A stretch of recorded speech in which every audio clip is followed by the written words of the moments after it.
ಆಚಿ ಮಸಾಲ. ಎಂತ ಅಡಿಗೆಯ ರುಚಿಯಾಗೋ ರಹಸ್ಯವು 20 ರೂಪಾಯಿ. ಆನೇಕಲ್ ಬಾಲರಾಜು ಬಹಳ ಕನಸು ಕಂಡವರು ಸಿನಿಮಾ ರಂಗದ ಬಗ್ಗೆ. ಅವರು ಬಹಳಷ್ಟು ಕೆಲಸಗಳು ಮಾಡ್ತಾಯಿದ್ರು ಕೂಡ, ಬೇರೆ ಬೇರೆ ಅಂದರೆ ರಿಯಲ್ ಎಸ್ಟೇಟು ಅದು ಇದು ಏನು ಮಾಡ್ತಾಯಿದ್ರು, ಕನ್ನಡ ಚಿತ್ರರಂಗದ ಬಗ್ಗೆ ಅತ್ಯಂತ ಕಾಳಜಿನ ಇಟ್ಕೊಂಡು ಕೆಲಸ ಮಾಡಿದವರು. ದರ್ಶನ್ ಅವರ ಕರಿಯ ಸಿನಿಮಾನ ಕೊಟ್ಟರು. ಹಾಗೆ ನಾನು ಅವರ ಸಿನಿಮಾದಲ್ಲಿ ಮಾಡಿದ್ದೆ, ನಾರಿ ಮುನಿದರೆ ಗಂಡು ಪರಾರಿ ಅಂತ ಒಂದು ಕಾಮಿಡಿ ಸಿನಿಮಾವನ್ನು ಮಾಡಿದ್ದೆ. ಹಾಗೇನೆ ಅನೇಕ ಸಿನಿಮಾಗಳು ಮಾಡಿದ್ವಿ. ಈ ಸಿನಿಮಾದ ನೋಡ್ತಾ ಇದ್ದಾಗ ಬೆಂಟ್ಲಿ ದ ಬ್ರೇವ್ ಬಾಯ್ ಅಂತ ನೋಡ್ತಾ ಇದ್ದಾಗಲೇ ಒಂದು ರೀತಿ ರೋಮಾಂಚನ ಆಯಿತು. ನೋಡಿ, ನಮ್ಮ ಕಾಲದಲ್ಲಿ ಶಂಕರ್ನಾಗ್ ಅವರ ಭಾಳ ಕಡಿಮೆ ವಯಸ್ಸಿನಲ್ಲೇ ತೀರ್ಕೊಂಡ್ಬಿಡ್ತಾರೆ. ಅದಾದಮೇಲೆ ನಮ್ಮ ಅಳಿಯ ಚಿರಂಜೀವಿ ಸರ್ಜಾ, ಅದಾದಮೇಲೆ ಪುನೀತ್ ರಾಜ್ಕುಮಾರ್, ಸಂಚಾರಿ ವಿಜಯ್, ಇವ್ರುಗಳೆಲ್ಲ ಅತ್ಯಂತ ಒಳ್ಳೊಳ್ಳೆ ಸಿನಿಮಾಗಳನ್ನ ಕೊಟ್ಟು ಹೋದವರು. ಆದರೆ ಒಂದು ಕುಟುಂಬ ಅವರ ಜೊತೆ ನಿಂತು ತನ್ನ ತಮ್ಮನ ಸಿನಿಮಾವನ್ನು ಪೂರ್ಣ ಮಾಡಿ ಅದು ಕನ್ನಡ ಚಿತ್ರರಂಗಕ್ಕೆ ಕೊಡಬೇಕಾದ್ರೆ ಅದಕ್ಕೆ ಒಂದು ಗಂಡದೆ ಬೇಕಾಗತ್ತೆ.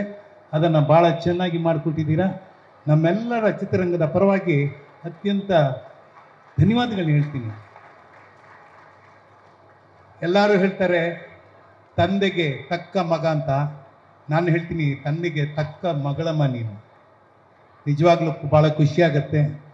ಈ ಒಂದು ಸಂದರ್ಭದಲ್ಲಿ ನಾನು ಸಂತೋಷ್ ಬಹಳ ಬಹಳ ನನ್ನ ಕಾಡ್ತಾ ಇದ್ದಾನೆ. ಸಂತೋಷ್ ಹೆಸರು ಮಾತ್ರ ಸಂತೋಷು, ಆದರೆ ಬಹಳಷ್ಟು ನೋವು ನಮ್ಮಲ್ಲಿದೆ. ನಾನು ನಿಮ್ಮಲ್ಲಿ ಒಂದು ಕೇಳ್ಕೊತೀನಿ, ಈ ಒಂದು ಏನು ಪುಣ್ಯ ಭೂಮಿನ ಉಳಿಸ್ಕೊಟ್ಟಿದ್ದಾರೆ ನಮ್ಮ ರಾಮಮೂರ್ತಿಯವರು, ಈ ಜಾಗ ನಮ್ಗೆ ಗೊತ್ತಿಲ್ಲ. JP ನಗರದಲ್ಲಿ ಇಂಥ ಒಂದು ಜಾಗ ಇದೆ ಅನ್ನೋದೇ ಗೊತ್ತಿರಲಿಲ್ಲ. ಇಲ್ಲೊಂದು ಮೈದಾನ ಇದೆ, ಇಲ್ಲೊಂದು ಕಾರ್ಯಕ್ರಮ ಆಗತ್ತೆ ಅನ್ನೋದು ನಮ್ಗೆ ಗೊತ್ತಿರಲಿಲ್ಲ. ಬಹುಶಃ ಕನ್ನಡ ಚಿತ್ರರಂಗಕ್ಕೆ ಇನ್ಮೇಲೆ ಸಿನಿಮಾಗಳನ್ನು ಲಾಂಚ್ ಮಾಡೋದು ಮತ್ತೊಂದನ್ನು ಇಲ್ಲಿ ಅತ್ಯಂತ ಅದ್ಭುತವಾಗಿ ಮಾಡ್ಬೋದು ಅಂತ ಅಂದ್ಕೊಂಡಿದ್ದೀನಿ. ಆ ಒಂದು ಕೆಲಸಕ್ಕೆ ಇನ್ನೂ ಸುಸಜ್ಜಿತವಾದ ಬೌಂಡ್ರಿ ಗಿಮಿಂಡ್ರಿ ಎಲ್ಲ ಹಾಕಿ ಇದನ್ನು ಹಿಂಗೆ ಪರ್ಮನೆಂಟಾಗಿ ಇಟ್ಬಿಡೋಣ. ಇದನ್ನು ಸ್ವಲ್ಪ ಹೆಚ್ಚಿಗೆ ಮಾತಾಡಿದೆ ಅಂತ ಅನಿಸುತ್ತೆ.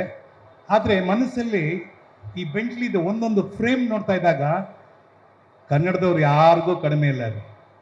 ಕನ್ನಡದವ್ರು ಯಾರಿಗೂ ಕಡಿಮೆ ಇಲ್ಲ.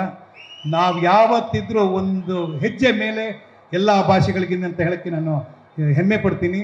ಯಾಕೆಂದರೆ ನಾವು KGF ಸಿನಿಮಾ ಕೊಟ್ಟವರು, ನಾವು ಕಾಂತಾರ ಸಿನಿಮಾ ಕೊಟ್ಟವರು, ಈಗ ಮುಂದೆ ನಾವು ಬೆಂಟ್ಲಿ ಪಿಕ್ಚರ್ನ ಕೊಡ್ತಾ ಇದ್ದೀವಿ.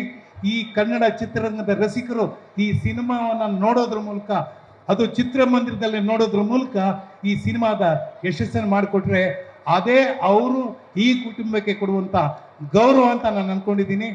ಆನೇಕಲ್ ಬಾಲರಾಜ್ ಕುಟುಂಬಕ್ಕೆ ಹಾಗೂ ಸಂತೋಷ್ಗೆ ಅವರು ಕೊಡುವಂಥ ದೊಡ್ಡ ಕೊಡುಗೆ ಅಂತ ಅಂದ್ಕೊಂಡು ತಮ್ಮಲ್ಲಿ ಮಾಧ್ಯಮದಲ್ಲಿ ಮಿತ್ರರಲ್ಲಿ ನಾನು ಕೇಳ್ಕೊತಾ ಇದ್ದೀನಿ, ಕನ್ನಡ ಚಿತ್ರರಂಗವನ್ನು ಉಳಿಸಿ ಬೆಳೆಸಿ ಕಾಪಾಡಿ ಅಂತ ಹೇಳ್ತಾ ಇಲ್ಲಿ ಬಂದಿರತಕ್ಕಂಥ ಎಲ್ಲ ನನ್ನ ಕನ್ನಡದ ಅಭಿಮಾನಿ ಬಂಧುಗಳಿಗೆ ನನ್ನ ನಮಸ್ಕಾರವನ್ನು ತಿಳಿಸ್ತಾ, ಒಳ್ಳೆಯದಾಗಲಿ, ಶುಭವಾಗಲಿ. ನೀವೆಲ್ಲ ಒಂದೇ ಒಂದು ಸಲ ಈ ಸಿನಿಮಾ ನೋಡಿದ್ರೆ ಸಾಕು, ನಾವು ಗೆದ್ವಿ ಅಂತ ಅನ್ಕೋತೀವಿ.